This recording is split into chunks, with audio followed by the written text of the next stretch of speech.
The glass elevator at Morgan Technologies rose smoothly through the gleaming tower, each floor marking another step toward a moment I'd planned for 2 years.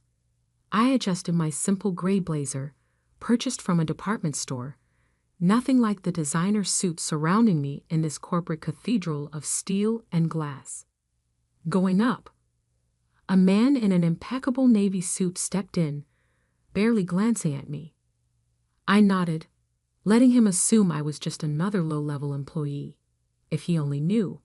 My phone buzzed, another text from Marcus, my brother. "Where are you? Remember what we discussed. Stay in the back. Don't draw attention.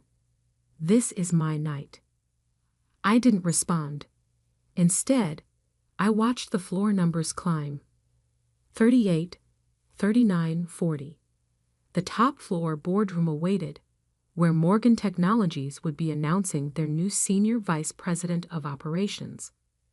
My brother Marcus, the golden child, was about to receive the promotion he'd been bragging about for weeks. Growing up, Marcus had always been our parents' pride and joy.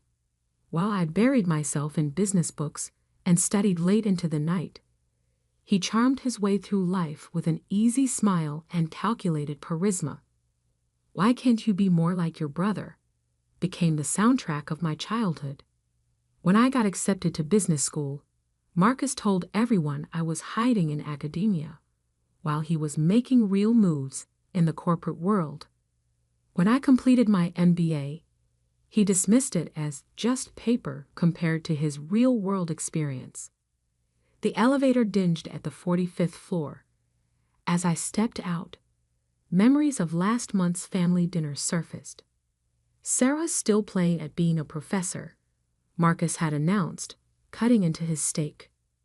While I'm about to become the youngest SVP in Morgan Technologies history. Mom beamed at him. "We're so proud of you, sweetheart." Some people, she glanced my way, just aren't cut out for the corporate world. Dad nodded sagely. Academic life suits Sarah. Safe, predictable. Not everyone can handle the pressure of real business. I'd said nothing, just smiled and ate my dinner. Let them think what they wanted. They had no idea that while I was hiding in academia, I'd been building something much bigger. Now, walking through the sleek hallways of Morgan Technologies, I felt the weight of the documents in my briefcase. 2 years of careful planning, strategic investments, and quiet negotiations had led to this moment. The boardroom doors loomed ahead. Through the glass, I could see Marcus holding court, his perfectly tailored suit and practiced smile radiating confidence. Our parents sat in the front row, practically glowing with pride. Marcus spotted me and frowned, quickly making his way over. "I told you to stay in the back," he hissed. "This is my moment. Don't embarrass me by trying to network or whatever you're planning." "Don't worry," I said quietly. "I'm not here to steal your spotlight." He eyed my simple outfit with disdain. "Good. Just try to look professional at least, and don't mention we're related." As he walked away, I checked my watch. Right on schedule, Miranda Chen, the CEO of Morgan Technologies, would be arriving to make the announcement. What Marcus didn't know was that I'd met with Miranda many times over the past year, but not about his promotion. The room quieted as Miranda strode in, commanding attention without effort. She took her place at the podium, shuffling her notes with practiced precision. "Ladies and gentlemen," she began, "thank you for joining us today. We're here to announce some significant changes at Morgan Technologies." Marcus straightened his tie, ready for his moment. "But before we discuss any promotions," Miranda continued, "I have an important announcement. As many of you know, I've been searching for the right person to take Morgan Technologies into the future. Someone with vision, integrity, and a deep understanding of where this industry is heading." She paused, scanning the room. Marcus's smile widened. That search led me to someone who impressed me not just with their business acumen, but with their innovative approach to technology and leadership. Someone who quietly built an investment portfolio that includes controlling interests in 3 of our major competitors. Marcus's smile faltered slightly. This wasn't part of his script. Over the past year, this person has been systematically acquiring shares in Morgan Technologies through various investment vehicles. As of this morning, they've succeeded in purchasing a controlling interest in our company. The room broke into confused murmurs. Marcus's face had gone pale. "Ladies and gentlemen," Miranda said, "please join me in welcoming the new owner and CEO of Morgan Technologies." She turned and extended her hand toward me. Dr. Sarah Mitchell. The silence was absolute as I walked to the podium. Marcus stumbled backward, his carefully planned speech falling from nerveless fingers. In the front row, our parents sat frozen, their expressions a mixture of shock and disbelief. "Thank you, Miranda," I said, taking my place at the podium. The documents in my briefcase would wait. Right now, I had a company to address, and a lifetime of underestimation to correct. The boardroom remained frozen in shocked silence as I stood at the podium. Miranda Chen stepped aside, a slight smile playing at her lips. She had kept our secret well, understanding exactly why this moment needed to happen exactly this way. "Before we continue," I said, my voice steady, "I believe congratulations are in order. Marcus, would you join me up here?" My brother's face had turned an interesting shade of gray. He stood rooted to his spot, designer suit suddenly seeming too tight at the collar. Our parents remained motionless in their front row seats, Mother's perfectly manicured hands gripping her purse so tightly our knuckles had gone white. "Marcus," I repeated, letting authority fill my voice. "Please." He moved woodenly toward the podium, each step looking like it physically pained him. The whispers had started now, rippling through the crowd as people connected the dots between our shared last name. "As you all know," I continued, "Marcus was to be announced as your new Senior Vice President of Operations today." I paused, letting the tension build. That announcement will still be going forward, though with some adjustments. Marcus's head snapped up, hope and confusion warring on his face. Over the past year, I've had the opportunity to review everyone's performance records, including Marcus's. While his sales numbers are impressive, there have been some concerning patterns in his management style and strategic decisions. I opened my briefcase and removed a folder, watching Marcus's eyes track my movements. Specifically, the Harrison account proposal from last quarter. I held up a document, the one where you took credit for Jennifer Torres's work while she was on maternity leave. The color drained from Marcus's face. In the audience, a young woman in a charcoal suit sat straighter.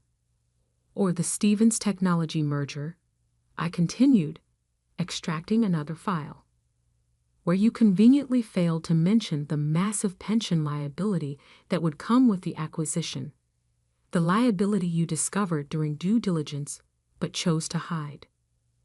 That's taken out of context," Marcus stammered, finding his voice. "You don't understand how business works in the real world. Sometimes you have to make morally questionable decisions to get ahead." I finished for him. "Steal credit from your subordinates. Hide critical information from the board." Our father stood up suddenly. "Now see here," he blustered, his face reddening.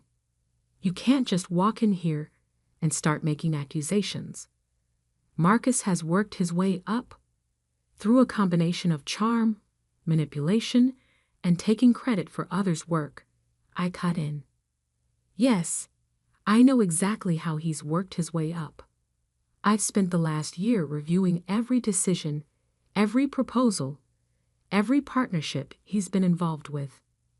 I turn to address the room at large. Morgan Technologies has an incredible team of dedicated, innovative professionals. People who work hard, support each other, and operate with integrity. Starting today, those are the people who will be recognized and rewarded. My eyes found Jennifer Torres in the crowd. Ms. Torres, I'd like to meet with you tomorrow morning to discuss your actual contributions to the Harrison Project and your thoughts on leading the new digital transformation initiative. Jennifer sat up straighter, a slow smile spreading across her face as Marcus seemed to shrink beside me. This is ridiculous. Our mother's voice cut through the room as she stood, designer heels clicking on the hardwood floor. Sarah, you've always been jealous of your brother's success. This little power play of yours. Mrs. Mitchell, Miranda interrupted smoothly. Perhaps we should continue this family discussion privately. The board and I have some organizational announcements to make. I nodded. My office, I said, indicating the large corner office that had been prepared over the past week. Now, as our parents and Marcus followed me into the office, I could hear Miranda beginning to outline the company's new direction to the assembled employees. The heavy door clicked shut behind us, muffling the sound. Have you lost your mind? Marcus exploded the moment we were alone. You can't just walk in here and... I can and I did, I replied calmly, taking my seat behind the desk. I own 51% of Morgan Technologies now. Every decision, every promotion, every strategic move goes through me. How? Our father demanded. Where did you get that kind of money? This company is worth billions. I leaned back in my chair. Remember that silly little consulting firm I started during my hiding in academia phase? Turns out there's good money in helping tech companies optimize their operations and identify acquisition targets. I smiled. Very good money, when you do it right. But you live in that tiny apartment, our mother protested. You drive a used car. You shop at department stores. Because I was investing everything into building something bigger, I opened my laptop. Now let's discuss Marcus's new position. New position? Marcus sputtered. I'm supposed to be senior vice president. You were, I agreed. But given the pattern of ethical violations I've uncovered, that's no longer appropriate. I pulled up a document on my screen. Instead, you'll be taking a lateral move to our new Minneapolis office as a regional sales manager. The blood drained from Marcus's face. Minneapolis? Sales manager? You can't do this to me. Minneapolis is lovely this time of year, I said mildly. Though I hear the winters are quite cold, you might want to invest in a good coat. Department stores have some excellent options. Our father slammed his hand on my desk. This is outrageous. We'll fight this. The board won't stand for. The board, I cut in, has already approved all personnel changes. They've known about this transition for weeks. Only the three of you were kept in the dark. I stood up, straightening my simple blazer. You have until the end of the day to clear out your office, Marcus. Your flight to Minneapolis leaves tomorrow morning. First class, of course. I'm not completely heartless. And if I refuse? Marcus challenged, though his voice shook slightly. Then you can explain to potential employers why you were terminated for ethical violations. Your choice. I checked my watch. Now, if you'll excuse me, I have a company to run. As they filed out of my office, shoulders slumped in defeat, I caught a glimpse of my reflection in the window. The simple gray blazer didn't look so plain anymore. It looked exactly like what it was, the outfit of someone who had worked for everything she had, who had earned every step up the ladder. But my day wasn't done yet. Not even close. Because what my family didn't know was that Morgan Technologies was just the beginning. The real changes, the ones that would reshape not just our family dynamic, but the entire industry, were still to come. I picked up my phone and dialed a familiar number. "Everything's in place," I said when the line connected. Time for Phase 2. 3 months after taking control of Morgan Technologies, I sat in my office reviewing quarterly reports. The Minneapolis weather update on my screen showed heavy snow. I wondered if Marcus had bought that winter coat yet. A soft knock on my door interrupted my thoughts. "Come in," I called, already knowing who it would be. Jennifer Torres entered, carrying a tablet and looking considerably more confident than she had 3 months ago. As the new head of digital transformation, she'd already implemented changes that had increased efficiency by 30%. "The Stevens technology audit is complete," she reported, taking a seat. "You were right about the pension liability being just the tip of the iceberg. We've uncovered at least a dozen other issues Marcus tried to hide." I nodded, unsurprised. "Send me the full report. And Jennifer, good work." She smiled, the smile of someone who was finally being recognized for their talents. "There's something else. Your parents are in the lobby." I glanced at my calendar, though I already knew it was empty. "Send them up." While waiting, I opened my desk drawer and removed a thick manila envelope. Inside were documents I'd been preparing for weeks, ever since Phase 2 had begun. My parents entered without knocking. Mom looked thinner, her designer outfit from last season showing signs of wear. Dad's golf tan had faded, and his shoulders stooped slightly. "Sarah," Mom started, her voice carrying forced brightness, "we've been trying to reach you." "I've been busy," I replied coolly. "Running a company takes considerable time. Please sit." They settled into the chairs across from my desk, looking uncomfortable. The silence stretched. "It's about Marcus," Dad finally said. "He's struggling in Minneapolis. His performance reports reflect that." I agreed. "His sales numbers are well below target. He's not used to the cold," Mom interjected quickly. "And that tiny apartment. Nothing like his condo here. Couldn't you find something closer? Maybe a position in the Chicago office?" I leaned back in my chair. "Has Marcus mentioned why his numbers are down?" They exchanged glances. Dad cleared his throat. "He says the clients there are different, more demanding." "They're not different," I said. "They just expect actual results, not empty promises and stolen ideas. Marcus can't coast on charm there because I specifically instructed the regional director to verify all his work." That's harassment," Dad sputtered. "That's accountability," I corrected. "Something Marcus has never had to face before."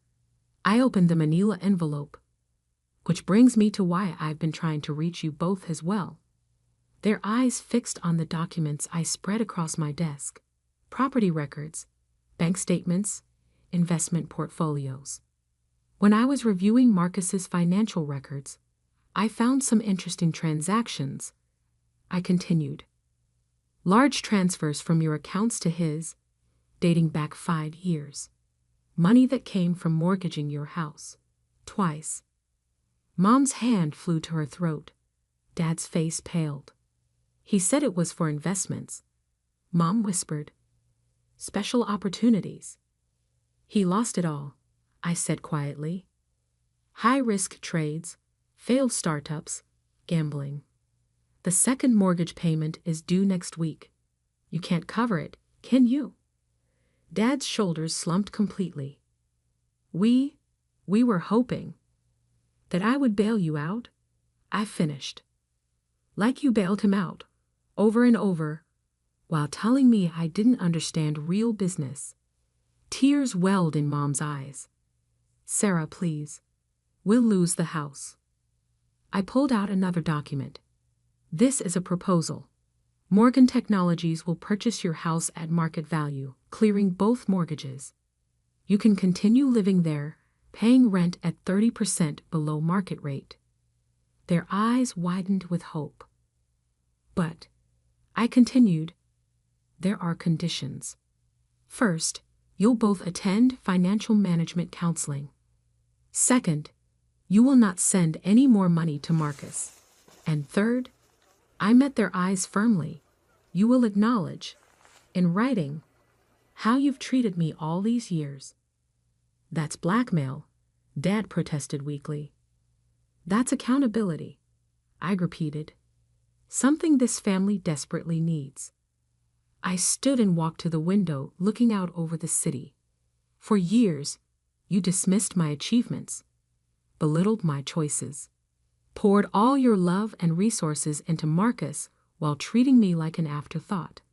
I turned back to face them. That ends now. Mom was crying openly now. Dad stared at his hands. The choice is yours, I said. Sign the agreement, keep your home, and maybe, we can build something new from the ashes of what this family has become. Or don't sign, lose the house, and continue enabling Marcus's destructive behavior. I placed a pen on the desk between them. But understand this, I'm not doing this for revenge.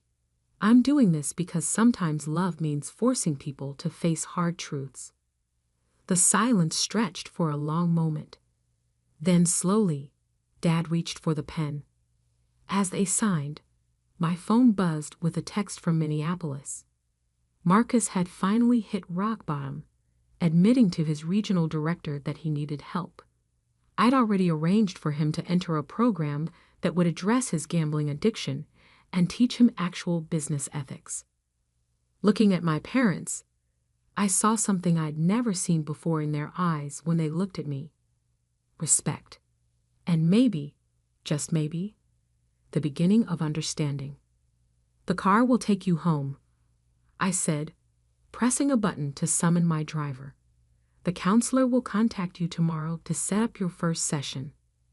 They stood, looking somehow both smaller and lighter than when they'd entered. Sarah. Mom paused at the door. I'm sorry. For everything. I nodded, not trusting myself to speak. After they left, I sank back into my chair and finally let out a long breath. Phase 2 was complete. The family that had dismissed me for so long was finally seeing me clearly, not just as a successful businesswoman, but as someone strong enough to help them face their own failures. Jennifer knocked again, entering with a fresh stack of reports. The board meeting starts in 10 minutes. They're eager to hear about the new expansion plans. I smiled, gathering my materials. Time to focus on the future, not just of Morgan Technologies, but of all the people who worked here. People like Jennifer, who deserved their chance to shine. As I walked into the boardroom, I caught my reflection in the window. The simple gray blazer was gone, replaced by one I'd chosen for myself. Not designer, not flashy, but perfectly suited to who I was. Someone who had built success on substance rather than style. The board members rose as I entered. They'd learned quickly that I was nothing like my brother, and everything a leader should be. Ladies and gentlemen, I began, let's talk about where we're going next.